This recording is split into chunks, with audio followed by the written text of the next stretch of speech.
ರಾಜ್ಯದಲ್ಲಿ ಕಳೆದೊಂದು ವಾರದಿಂದ ಭಾರೀ ಮಳೆ ಆಗ್ತಾ ಇದೆ. ಅದರಲ್ಲೂ ಕೂಡ ಕರಾವಳಿ ಭಾಗ ಮತ್ತು ಮಲೆನಾಡು ಭಾಗದಲ್ಲಿ ಭಾರೀ ಮಳೆ ಆಗ್ತಾ ಇದೆ. ಬನ್ನಿ ಈ ಬಗ್ಗೆ ಮಾತಾಡಲಿಕ್ಕೆ ಹವಾಮಾನ ಇಲಾಖೆಯ ತಜ್ಞ ವಿಜ್ಞಾನಿಯಾದಂಥ ಎ ಪ್ರಸಾದ್ ಅವರು ನಮ್ಮ ಜೊತೆಗಿದ್ದಾರೆ. ಮುಂದಿನ ವಾರ ಹೇಗಿರುತ್ತೆ ಮಳೆ ಮತ್ತು ಮುಂದಿನ 4 ವಾರ ರಾಜ್ಯದಲ್ಲಿ ಮಳೆ ಹೇಗಿರುತ್ತೆ ಅನ್ನೋದ್ರ ಬಗ್ಗೆ ಮಾಹಿತಿಯನ್ನು ಹೇಳಿದ್ದಾರೆ. ಸರ್, ಕಳೆದ ಒಂದು ವಾರದಿಂದನೂ ಕೂಡ ಭಾರೀ ಮಳೆ ಆಗ್ತಾ ಇದೆ, ವಾಡಿಕೆಗಿಂತಲೂ ಕೂಡ ಹೆಚ್ಚು ಮಳೆ ಆಗ್ತಾ ಇದೆ. ಇನ್ನು ಮುಂದಿನ ವಾರ ಹೇಗಿರುತ್ತೆ ಸರ್ ರಾಜ್ಯದಲ್ಲಿ ಮಳೆ? ನಾನು ಮುಂಚೆನೇ ಹೇಳಿದ್ದೆ, ಹೋದ ತಿಂಗಳೇ ಹೇಳಿದ್ದೆ, ಯಾವಾಗೂ ಈ ಜೂಲೈ 21ನೇ ತಾರೀಕಿಂದ ಆಗಸ್ಟ್ 3ನೇ ತಾರೀಕುವರೆಗೂ ಈ ಮಳೆಯ ಪ್ರಮಾಣ ನಮ್ಮ ರಾಜ್ಯದಲ್ಲಿ ತುಂಬ ಚೆನ್ನಾಗಿರುತ್ತೆ, ಹೆಚ್ಚಿರುತ್ತೆ. ಯಾಕೆಂದರೆ ಮುಂಗಾರು ಆ ಸಮಯದಲ್ಲಿ ಚುರುಕಾಗಿ ಅಥವಾ ತೀವ್ರವಾಗಿ ಇರುವ ಸಾಧ್ಯತೆ ಇದೆ ಅಂತ ಹೇಳಿದೆ. ಅದೇ ರೀತಿಯಿಂದ ಇವಾಗ ನಡೀತಾ ಇದೆ. ನಾಳೆವರೆಗೂ ನೋಡಿದರೆ ಕರಾವಳಿ ಮತ್ತು ಅದನ್ನು ಸೇರಿದ ಪಶ್ಚಿಮ ಘಟ್ಟ ಜಿಲ್ಲೆಗಳು ಮತ್ತು ಉತ್ತರ ಒಳನಾಡಿನ ಕೆಲವು ಜಿಲ್ಲೆಗಳಿಗೆ ವಾಡಿಕೆಗಿಂತ ಹೆಚ್ಚು ಮಳೆ, ಇಡೀ ರಾಜ್ಯದಲ್ಲಿ ವಾಡಿಕೆಗಿಂತ ಹೆಚ್ಚು ಮಳೆ ಆಗುವ ಸಾಧ್ಯತೆ ಇದೆ ಅಂತ ಹೇಳಿದೆ. ಅದೇ ರೀತಿಯಿಂದ ನಡೀತಾ ಇದೆ. ಇವಾಗ ಇವತ್ತಿನ ತಾರೀಕಿಗೆ ಇಡೀ ರಾಜ್ಯದಲ್ಲಿ ಕರಾವಳಿ, ಉತ್ತರ ಮತ್ತು ದಕ್ಷಿಣ ಒಳನಾಡಿನಲ್ಲಿ ಈ ಮಳೆ ಕೊರತೆ ನಿವೃತ್ತಿಯಾಗಿದೆ. ಎಲ್ಲ ಉಪವಲಯಗಳಲ್ಲೂ ವಾಡಿಕೆ ಮಳೆ ಆಗಿದೆ. ಹೇಗೆ ಮಳೆ ಆಗುತ್ತೆ ಅನ್ನೋದನ್ನು ವಿವರವಾಗಿ ಹೇಳೋದು. ಇವಾಗ ನಮ್ಮ ವಿಸ್ತೃತ ವ್ಯಾಪ್ತಿಯ ಮುನ್ಸೂಚನೆ ಅಂತ ನಾವು ಪ್ರತಿ ವಾರನೂ ಗುರುವಾರ ಮುಂದಿನ 4 ವಾರಗಳಿಗೆ ನಮ್ಮ ರಾಜ್ಯಕ್ಕೆ, ನಮ್ಮ ದೇಶಕ್ಕೆ ಮತ್ತು ನಮ್ಮ ರಾಜ್ಯಕ್ಕೆ ಈ ಮಳೆ ಪ್ರಮಾಣ, ತಾಪಮಾನ, ಉಷ್ಣಾಂಶ ಹೇಗಿರುತ್ತೆ ಅಂತ ನಾವು ಹೇಳ್ತೀವಿ. ಅದ ಪ್ರಕಾರ ನೀವು ನೋಡ್ಬೋದು. ಇಲ್ಲಿ ನೋಡಿದರೆ ಇದು 21ನೇ ತಾರೀಕಿಂದ ನಾಳೆವರೆಗೂ ಈ ಮಳೆ ಪ್ರಮಾಣ. ಇಲ್ಲಿ ಈ ಪಕ್ಕ ನೋಡೋದು, ಎಡಪಕ್ಕ ನೋಡೋದು ನಮ್ಮ ಮುನ್ಸೂಚನೆ ಏನು ಹೇಳ್ತಾ ಇದೆ ಅಂತ. ಬಲಪಕ್ಕ ನೀವು ನೋಡೋದು ಆ ವಾಡಿಕೆಯಿಂದ ನಮ್ಮ ಮುನ್ಸೂಚನೆ ಎಷ್ಟು ಬದಲಾವಣೆ ಆಗಿದೆ ಅಂತ. ಅದ್ರ ಪ್ರಕಾರ ನೋಡಿದರೆ ಈ ಮೊದಲನೇ ವಾರ ಅಂದರೆ 27ನೇ ತಾರೀಕುವರೆಗೆ ನೋಡಿದರೆ ವಾಡಿಕೆಗಿಂತ ಅತಿ ಹೆಚ್ಚು ಮಳೆ ಈ ಕರಾವಳಿ ಮತ್ತು ಅದನ್ನು ಸೇರಿದ ಪಶ್ಚಿಮ ಘಟ್ಟ ಜಿಲ್ಲೆಗಳಲ್ಲಿ ಆಗುವ ಸಾಧ್ಯತೆ ಇದೆ ನೋಡ್ತಾ ಇದ್ರೆ ನೀವು. ಅದೇ ರೀತಿಯಿಂದ ಉತ್ತರ ಒಳನಾಡಿನ, ದಕ್ಷಿಣ ಒಳನಾಡಿನ ಅನೇಕ ಜಿಲ್ಲೆಗಳಲ್ಲಿಯೂ ವಾಡಿಕೆಗಿಂತ ಹೆಚ್ಚು ಮಳೆ ಆಗುವ ಸಾಧ್ಯತೆ ಇದೆ 27ನೇ ತಾರೀಕುವರೆಗೂ. ಅದಕ್ಕೆ ನಂತರ ಮುಂದಿನ ವಾರ 28ನೇ ತಾರೀಕಿಂದ ಆಗಸ್ಟ್ 3ನೇ ತಾರೀಕುವರೆಗೆ ನೋಡಿದರೆ ಉತ್ತರ ಒಳನಾಡಿನ ಕೆಲವು ಜಿಲ್ಲೆಗಳಲ್ಲಿ, ಉದಾಹರಣೆಗೆ ಬೀದರ್, ಕಲಬುರಗಿ ಮತ್ತು ವಿಜಯಪುರ, ಈ ಜಿಲ್ಲೆಗಳಲ್ಲಿ ಕೆಲವು ಭಾಗಗಳಲ್ಲಿ ವಾಡಿಕೆಗಿಂತ ಹೆಚ್ಚು ಮಳೆ ಆಗುವ ಸಾಧ್ಯತೆ ಇದೆ. ಉಳಿದ ಜಿಲ್ಲೆಗಳಲ್ಲಿ ವಾಡಿಕೆ ಮಳೆ ಆಗುವ ಸಾಧ್ಯತೆ ಇದೆ ಅಂತ ನೀವು ನೋಡ್ತಾ ಇದ್ದೀರಾ. ಅದಕ್ಕೂ ಮುಂದಿನ ವಾರ ಅಂದರೆ ಆಗಸ್ಟ್ 4ನೇ ತಾರೀಕಿಂದ 10ನೇ ತಾರೀಕುವರೆಗೆ ನೋಡಿದರೆ ಕರಾವಳಿನ ದಕ್ಷಿಣ ಭಾಗದಲ್ಲಿ ವಾಡಿಕೆಗಿಂತ ಒಂಚೂರು ಕಡಿಮೆ ಆಗುವ ಸಾಧ್ಯತೆ ಇದೆ. ಅದು ಬಿಟ್ಟರೆ ಇಡೀ ರಾಜ್ಯದಲ್ಲಿ ವಾಡಿಕೆ ಮಳೆ ಆಗ್ತಾ ಇದೆ, ವಾಡಿಕೆ ಮಳೆ ಆಗುವ ಸಾಧ್ಯತೆ ಇದೆ. ಇದು ಆಗಸ್ಟ್ 4ನೇ ತಾರೀಕಿಂದ 10ನೇ ತಾರೀಕುವರೆಗೂ. ಮತ್ತು ಆಗಸ್ಟ್ 11ನೇ ತಾರೀಕಿಂದ ಮತ್ತು ಆಗಸ್ಟ್ 17ನೇ ತಾರೀಕು ನೋಡಿದರೆ ಕೊನೆ ವಾರ, 4ನೇ ವಾರ. ಮತ್ತು ನಾಳೆ ಇದನ್ನು ನಾವು ಮತ್ತು ಅಪ್ಡೇಟ್ ಮಾಡ್ತೀವಿ. ನಾಳೆಯಿಂದ ಮತ್ತು ಮುಂದಿನ 4 ವಾರಗಳಿಗೆ ಕೊಡ್ತೀವಿ. ಪ್ರತಿ ವಾರ ನಾನು ಹೇಳಿದ ಪ್ರಕಾರ ಗುರುವಾರ ಕೊಡ್ತೀವಿ. ಇವತ್ತು ಬುಧವಾರ ನಡೀತಾ ಇದೆ, ನಾಳೆ ಗುರುವಾರ ಮತ್ತು ಇದನ್ನು ಅಪ್ಡೇಟ್ ಮಾಡ್ತೀವಿ.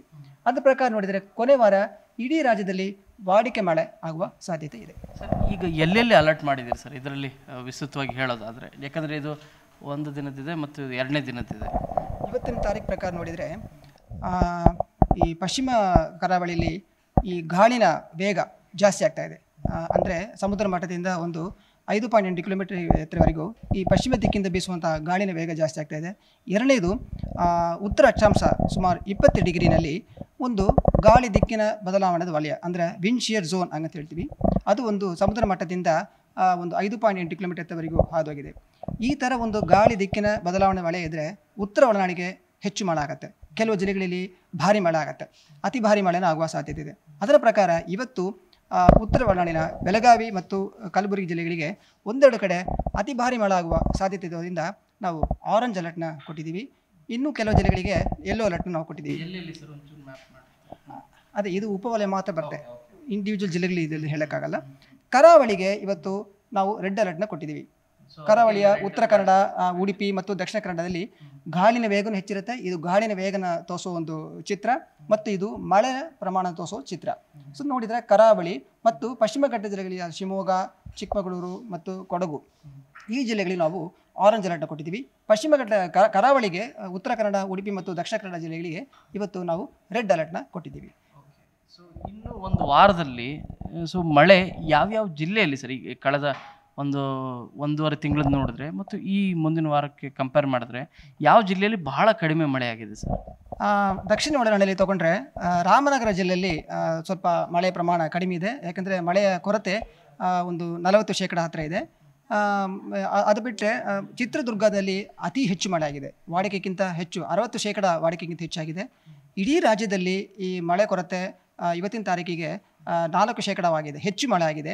ಅದೇ ರೀತಿಯಿಂದ ಉತ್ತರ ಒಳನಾಡಿನಲ್ಲೂ ವಾಡಿಕೆಗಿಂತ ಹೆಚ್ಚು ಮಳೆ ಆಗಿದೆ. ದಕ್ಷಿಣ ಒಳನಾಡಿನಲ್ಲಿ ಇದು ವಾಡಿಕೆ ಮಳೆ ಆಗಿದೆ. ಆದರೂ ಕೂಡ ಮಳೆ ಕೊರತೆ ನಿನ್ನೆನಕಿಂತ ಇವತ್ತು ಕಂಪೇರ್ ಮಾಡಿದರೆ ಒಂದು 5% ಮಳೆ ಕೊರತೆ ಕಡಿಮೆಯಾಗಿದೆ. ಒಟ್ಟಾರೆ ಮುಂಗಾರು ಮಳೆ ಆರಂಭದಲ್ಲಿ 10 ದಿನ ತಡವಾಯಿತು. ಸೊ ಈಗ ಅದು ಆಲ್ಮೋಸ್ಟ್ ಎಲ್ಲದೂ ಕೂಡ ಸಾರ್ಟ್ ಔಟ್ ಮಾಡ್ಕೋತಿದೆ. ಯಾಕಂದ್ರೆ ಜೂನ್ ಮೊದಲ ವಾರದಲ್ಲಿ ಲೇಟಾಗಿ ಬಂತು ಮತ್ತು ಜೂನ್ ತಿಂಗಳಲ್ಲಿ ಕೂಡ ಮಳೆ ಆಗಲಿಲ್ಲ. ಈಗ ಜುಲೈಯಲ್ಲಿ ಅದು ಎಲ್ಲದೂ ಕೂಡ ಮಿಕ್ಸಪ್ ಮಾಡ್ಕೋತಾ ಇದೆಯಾ? ಖಂಡಿತ ಅದೇ ಹೇಳ್ತೇನೆ ಅಲ್ವಾ. ಜೂನ್ 21ನೇ ತಾರೀಕು ಅದನ್ನು ಅವತ್ತಿನ ತಾರೀಕನ್ನು ಹೋಲಿಸಿ ನೋಡಿದರೆ ಅವತ್ತಿನ ತಾರೀಕಿಗೆ ಈ ಮಳೆ ಕೊರತೆ ಇಡೀ ರಾಜ್ಯ, ಕರಾವಳಿ, ಉತ್ತರ ಒಳನಾಡು ಮತ್ತು ದಕ್ಷಿಣ ಒಳನಾಡಿನಲ್ಲಿ 68%, 70%, 74% ಆ ರೀತಿಯಿಂದ ಇತ್ತು. ಅದು ಕ್ರಮೇಣ ಕಡಿಮೆಯಾಗಿ ಇವತ್ತಿನ ತಾರೀಕಿಗೆ ವಾಡಿಕೆಗಿಂತ ಹೆಚ್ಚು ಮಳೆ ಆಗಿದೆ. ಕೆಲವು ಜಿಲ್ಲೆಗಳಲ್ಲಿ ಅತಿ ಹೆಚ್ಚು ಮಳೆ ಆಗಿದೆ, ಕೆಲವು ಜಿಲ್ಲೆಗಳಲ್ಲಿ ಹೆಚ್ಚು ಮಳೆ ಆಗಿದೆ, ಅನೇಕ ಜಿಲ್ಲೆಗಳಲ್ಲಿ ವಾಡಿಕೆ ಮಳೆ ಆಗಿದೆ, ಒಂದೆರಡು ಜಿಲ್ಲೆಗಳಲ್ಲಿ ಮಾತ್ರ ವಾಡಿಕೆಗಿಂತ ಕಡಿಮೆ ಮಳೆ ಆಗಿದೆ. ಇದು ತಜ್ಞ ವಿಜ್ಞಾನಿ ಎ ಪ್ರಸಾದ್ ಅವರ ಮಾತು. ಬೆಂಗಳೂರಿಂದ ಕ್ಯಾಮರಾ ಪರ್ಸನ್ ಶಿವಕುಮಾರ್ ಜೊತೆ ಶರಣು ಹಂಪಿ, ನ್ಯೂಸ್ 18.